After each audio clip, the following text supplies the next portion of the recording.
Donald Trump releases a video of his Truth Social account that fearmongers about evil Democrats' plan to deprogram Trump cultists.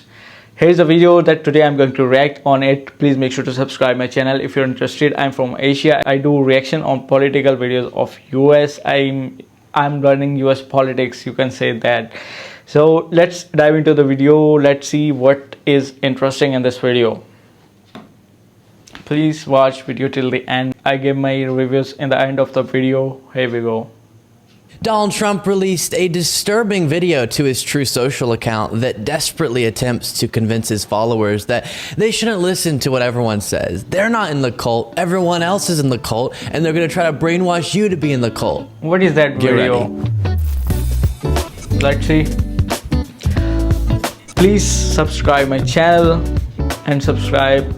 One of the criticisms of the MAGA movement, and just up front, I want to be very clear, we're referring to hardcore supporters of Donald Trump, not all Republicans, not even all people who voted for Trump.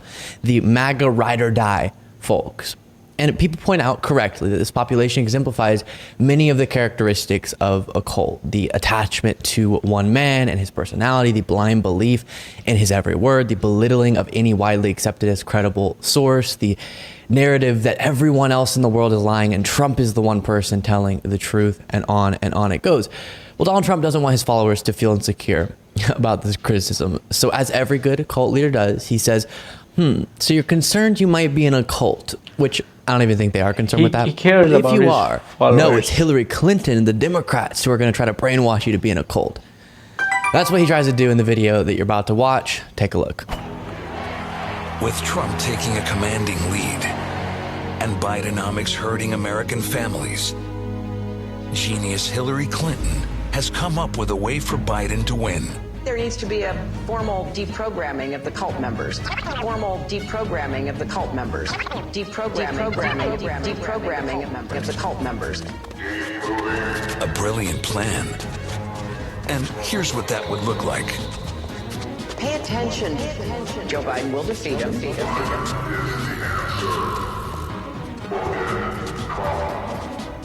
did not happen. Biden has done an amazing job. Amazing job. But there's one small problem. The basket of deplorables. Working Americans aren't idiots. And they know who's on their side.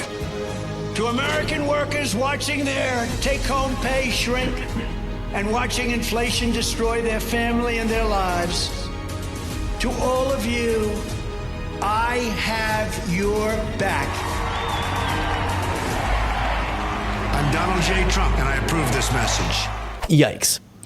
Now, because it's at the center point of the video, I will get back to that clip of Hillary Clinton in a little bit. We have so much, by the way, to go through on this. I'll show you a clip later of someone I think you would fully consider in the cult, and we'll use that as a reference. And this is exciting, towards the end, I'll show you a sneak peek clip of episode 2 of Mochas with MAGA, where I interviewed a MAGA congressional candidate, Matthew Lucci. But first, let me address this idea that Donald Trump is some fighter for the working class, as was promoted at the end of that video.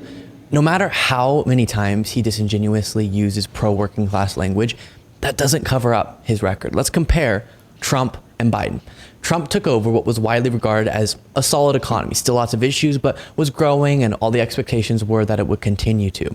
And what happened? It continued to. Now, this is before COVID. We'll get back to his record on COVID. By some metrics, it even slowed a bit. For example, job growth was faster the last 3 years of Obama than the first 3 years of Trump, as NBC writes. But the real story of the Trump economy and the president's role in building it is not so simple. If you compare key economic indicators from Barack Obama's second term in office to the first 3 years of Trump's time, that is before the pandemic hit, the data show a continuation of trends, not a dramatic shift. It suggests Trump didn't build something new. Rather, he inherited a pretty good situation. I mentioned jobs as an example. 215,000 average monthly jobs for the end of Obama, then 182,000 for the beginning of Trump. Again, we're taking 3 years so we can exclude Trump's COVID record. We'll get back to it. Unemployment fell 3.3 percentage points during the same time under Obama, while only 1.2 percentage points under Trump. GDP growth was essentially the same.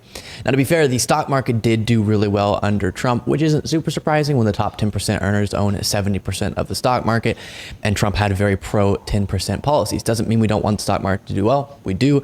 It's just not the best indicator of the overall stability and health of the economy. So yes, the analogy that friend of the show and contributor on the website, Josiah, has made, if someone builds 30 stories of a building and then you come along and add a few on top, you can't really take credit for the entire building. Obama, since right now we're comparing 3 years, took over a Bush-era recession, then left office with a good economy. We'll get to how Trump compares to Biden in just a moment. So the question is always, how did the president do within the context of the situation they were in? And Trump used The Trump presidency era as an was opportunity very to do interesting, what? in my opinion. Well, his one big legislative victory was to cut taxes that disproportionately benefited the top of our economic ladder, making his rich friends even richer. He failed the working class. He could have capitalized on a good economic time to really fight for the rights of workers and make sure they're benefiting as much as they could and should from those good economic metrics. And then we can't leave off of his record, as a lot of people try to do for some reason, the fact that he selfishly mismanaged the COVID pandemic. He admitted, you might remember, to Bob Woodward, to downplaying the threat of the pandemic, thus not Yes, responding that was a bad urgently time enough and because he thought it would pandemic hurt him came. politically. He cast doubt on medical professionals, encouraged his followers to not take it seriously, and people died because of it. After the vaccine rollout, Republicans died at a much higher rate than Democrats did. Some of that having to do with, a lot of it having to do with the science skepticism. Trump contributed to that. Not to mention, we likely experienced a worse economic downturn than we would have otherwise because of his horrible response. So now let's compare that to the record of Biden thus far. Biden took over an economic catastrophe, a massive economic downturn. That's what he took over within. That's the context. Not a solid economy like Trump, who went on to fail when it mattered, which hurt the working class. But instead, a bad situation is what Biden took over within. And Biden then oversaw nearly 14 million jobs being added to the economy. If you're going to brag about the little eke down under Trump that caused unemployment to hit a historic low, then how dang impressive is it to you to see a massive drop in unemployment after a crisis that then got back down to historic lows? The United States recovered faster than other comparable economies in the world, meaning even though the president, of course, only has a certain amount of power to affect the economy, if anything, Biden's and Democrats' approach assisted in creating a situation where our recovery would outpace other G7 countries. And while inflation has been brutal, it's an obvious aftermath of the recovery efforts under Trump and Biden to a once-in-a-lifetime economic downturn that took place, I might add, before Biden was president. And of course, this is the case. Any president would have dealt with it. The way I know that is other industrialized economies we compare ourselves to experience the exact same thing. And actually, if you look at us compared to those other G7 countries, we have the lowest inflation in that 3% range as of now. So a better than expected and super impressive economic recovery after taking over an economic disaster, massive job growth, real wages increasing, unemployment plummeting. Meanwhile, Biden Democrats oversee, while that's going on, they oversee a remarkable list of legislative victories. The infrastructure law, which invests in projects that will help everyday Americans, the Inflation Reduction Act that lowers prescription drug costs for seniors, and the largest investment in green energy that will create millions of jobs, the American Rescue Plan providing necessary COVID relief in a brutal time that contributed to that strong recovery, just to name a few. Not to mention Biden's National Labor Relations Board, so important, needs to be discussed, and whereas the American Prospect put it, brought workers' rights back from the dead. Whoa! And Biden is now widely regarded as one of the most pro-labor presidents in American history. Again, his NLRB is crushing it, changing the game for workers. So yeah, you don't need to be brainwashed by videos of Hillary Clinton to understand why the Biden Democratic agenda is far superior to that of Trump. And don't let people lie and act like we can't take into consideration the context. Thinking Trump was better for the economy because before horribly mismanaging the pandemic, he didn't mess up what Obama handed to him. What is your opinion about the era of and then refusing to give Biden credit because Trump there are some and obvious Biden economic aftermaths of a once-in-a-lifetime economic downturn is entirely dishonest. Okay, a lot more to go through. That part took longer than I expected. But remember one thing, but it's important Trump to go through faced facts. a Now to the pandemic. Hillary Clinton clip. As I previously COVID-19. said when we covered it originally, I do think the wording could have been better. Coming from Hillary Clinton, who is at the center of all these right-wing conspiracy theories, that is, of course, going to make the heads of right-wingers explode, the term formal deprogramming. But we talked about deprogramming just within communities, people who love one another, trying to empathetically and compassionately assist in someone's deprogramming of themselves. And the faux outrage about Hillary Clinton suggesting that many of Trump's followers are in a cult, I'll refute that with a few moments from a conversation that I've shown in full in a past video of a Trump supporter in Anaheim, California. That was the one where we got threatened a bunch of times, who had this to say. By the president, you mean I want to see. Yeah, he's still the president. Okay. like right now he's the president? Isn't he running for president though? No, For he's him. the president. He's still Power over president to the for him. military a while ago. You don't know No, I don't know that. that he turned power over to the military before he left office. But then when Biden was inaugurated, whenever he pulled out of Afghanistan, things like that, how was he doing that if he wasn't actually president? He did. It has nothing to do with Biden at all. Nothing. He's just not doing anything. No, he's not The doing videos anything. of him He's not even speaking- alive, bro. He's not alive? No, he's not alive. Whoa! You dropped the bomb. Okay, so explain that to me. Then who's this guy that we keep seeing speaking and stuff? Those are what they call doubles. So listen, no one's going to be sent to a formal deprogramming location, as people have been saying. Come on. But yeah, if that guy ever wanted to not believe all that garbage, he would need to do some serious work on it. Loved ones around him would have to seriously work to help him deprogram himself. And I know it feels to people sometimes like I'm soloing out the crazies when I show clips like that, but a majority of the Republican Party believes the election was stolen. So of course that guy doesn't represent a majority of the Republican Party's views, with the Biden's an actor and Trump's actually in control of the military. But still, a very detached from reality belief is held by so many people. A majority of I the want to see GOP's the electorate interview of believes any nonsense because Trump Democrat repeated it supporter. enough times, and his allies and I've seen all a these lot of different people interviews of, elsewhere did Trumpster. as well. It's disturbing.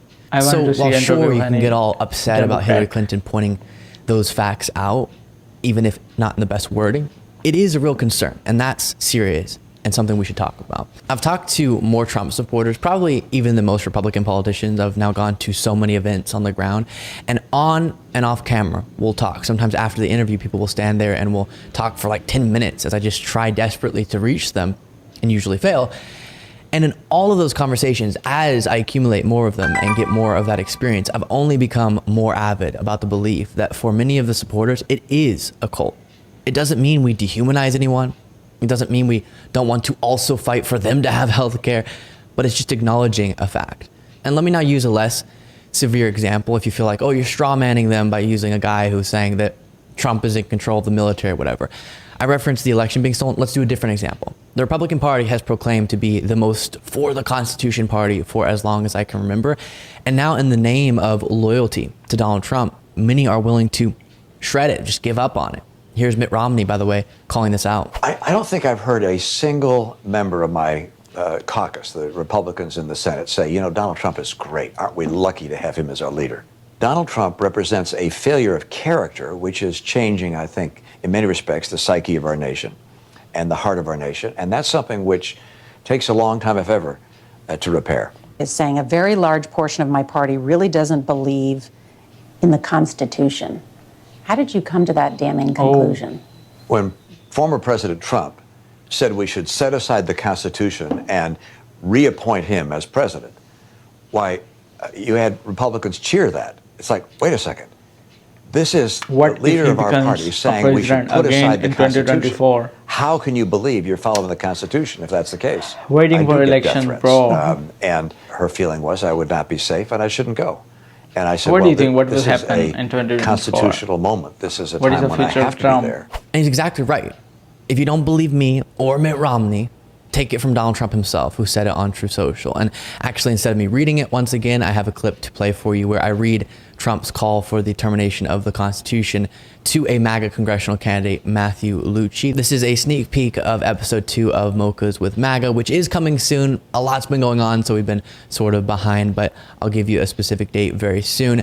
And watch how he attempts to explain away what Trump had to say. Trump's cult is scary enough that even people like Matthew Lucci, who I don't think believes his explanation makes any sense that you'll hear, but knows the hardcore followers of Donald Trump don't want to hear that Trump calling for the termination of the Constitution indeed means he's not for the Constitution. Here is a preview of my conversation with Matthew Lucci, who is running for Congress in Texas. So with the revelation of massive and widespread fraud and deception and working closely with big tech companies, the DNC and the Democratic Party, I'll slow down for the notable part, but do you throw the presidential election results of 2020 out and declare the rightful winner, or do you have a new election? And here we go. A massive fraud of this type and magnitude allows for the termination of all rules, regulations, and articles, even those found in the Constitution. Terminate the Constitution. All the rules, articles. How on earth, as a constitutional conservative, as many Republicans proclaim to be, would that be something that's appropriate? I don't think that's appropriate. But I do think that he was expressing his opinion and his exasperations over voter fraud in the 2020 presidential election, and was testing a legal theory about whether, if no one else is following the Constitution, why do we have to? And I think that's unfortunately what our country has gotten to, is one side doesn't follow the Constitution, so the other side doesn't think they have to either. I mean, there it is.